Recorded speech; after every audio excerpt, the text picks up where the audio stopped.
The United Kingdom's Ministry of Defense latest intelligence update on Ukraine, October 10, 2023.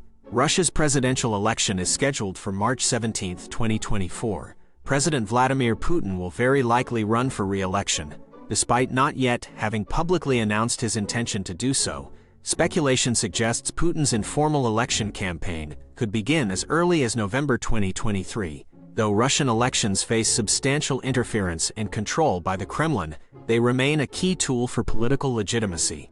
Putin's re-election campaign will almost certainly emphasize the narrative of Russia as a distinct civilization needing protection from foreign enemies.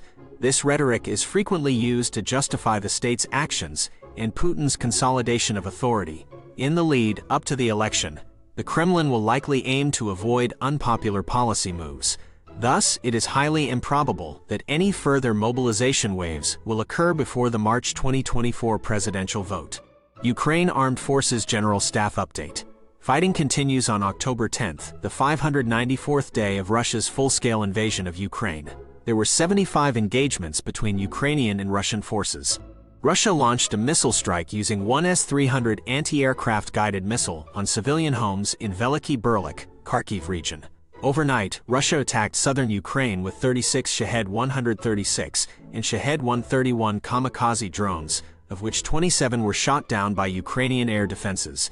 In total, Russia carried out 2 missile strikes, 62 airstrikes, 30 multiple launch rocket system attacks against Ukrainian positions and settlements. These strikes resulted in civilian casualties and damage to residential buildings and infrastructure. The situation remains active in eastern and southern Ukraine. Northwest, no major changes or signs of Russian troop buildup in Belarus near the border. Some Belarusian units continue patrols near the border. Northeast, Russia maintains forces near the border and continues shelling border settlements. More mining of the border observed. Airstrikes near Chernihiv, Sumy, Kharkiv. Artillery and mortars hit 15 settlements. Kupyansk axis, Ukraine repelled 16 Russian attacks near Sinkivka and 5 near Ivanivka.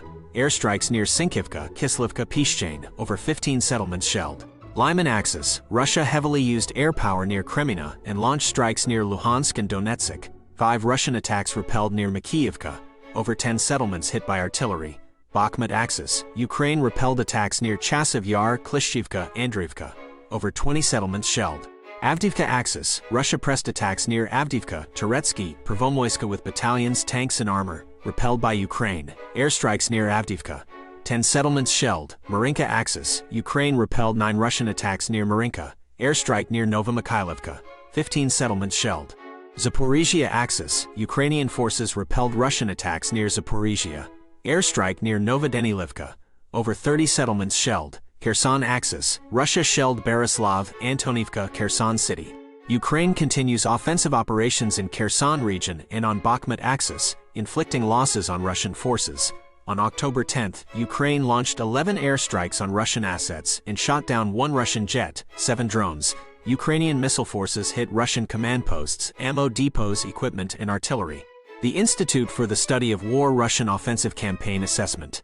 On October 9th, Russian forces undertook localized offensive operations near Avdiivka in Donetsk Oblast and southwest of Orikhiv in western Zaporizhia Oblast.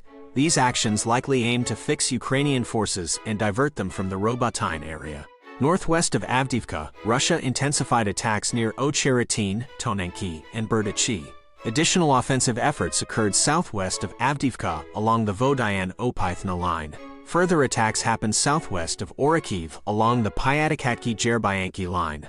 Russian military bloggers claimed advances up to 2 kilometers in the Orikhiv area. The Ukrainian General Staff confirmed Russia committed up to 3 battalions in the attack. Footage verifies fighting in the area, but independent confirmation of the claimed Russian gains is lacking as of this writing. Russian military bloggers portray the Avdiivka operations as a significant offensive aiming to encircle and capture the city. However, a successful encirclement of heavily fortified Avdiivka would likely require more forces than Russia has currently deployed around Avdiivka and Donetsk city. In summary, recent Russian attacks near Avdiivka and Orikhiv appear aimed at fixing Ukrainian forces rather than achieving major breakthroughs. Independent verification remains needed for claims of Russian advances in these areas. The current scale of forces committed suggests Russia seeks to distract and disrupt rather than encircle Avdiivka this time. The Institute for the Study of War key takeaways today. The Ukrainian General Staff confirmed Russia committed up to 3 battalions in attacks near Avdiivka. The Institute for the Study of War observed footage of fighting but has not independently verified claimed Russian advances. Ukraine continued counteroffensive operations near Bakhmut in western Zaporizhia, making confirmed gains along the Donetsk-Zaporizhia border. Russia may have again replaced the 58th Combined Arms Army commander, pointing to ongoing command issues in western Zaporizhia. President Zelensky announced plans for a new grain export corridor through Moldova and Romania. Russia conducted offensive operations along the Kupyansk-Svatov-Kreminna line, near Bakhmut, the Avdiivka-Donetsk city line, western Donetsk, the Donetsk-Zaporizhia border, and western Zaporizhia on October 10, advancing in some areas. Per the Ukrainian Resistance Center, Luhansk occupation authorities are cracking down on Ukrainian underground communication networks. In summary, Russia continues offensive operations across eastern and southern Ukraine, but Ukraine is making confirmed gains along the Zaporizhia border.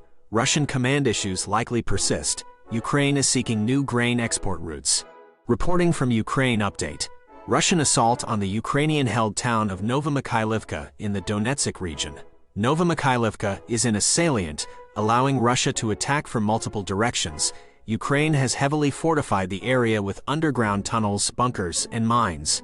Russia previously tried attacking from the north but failed due to mines. This time they attacked from the south with tanks, armored vehicles, and troops. Ukraine detected the assault early and heavily shelled the Russians. The first Russian tank was destroyed, then others hit mines. Most of the Russian vehicles were destroyed and troops fled. Russia did not use mine-clearing equipment this time after Ukraine had destroyed their demining systems in a prior attack. The assault failed with heavy Russian losses, suggesting Russia rushed the attack without proper preparation after losing their demining equipment. Jake Broe Update.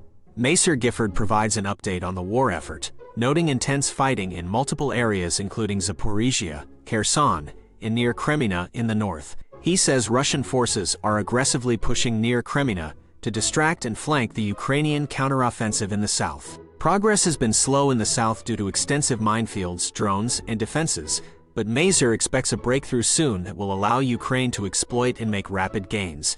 In summary, it provides a battlefield update from a British volunteer, highlighting intense fighting on multiple fronts, Russian efforts to distract flank, expectations of an imminent breakthrough in the south of Ukraine.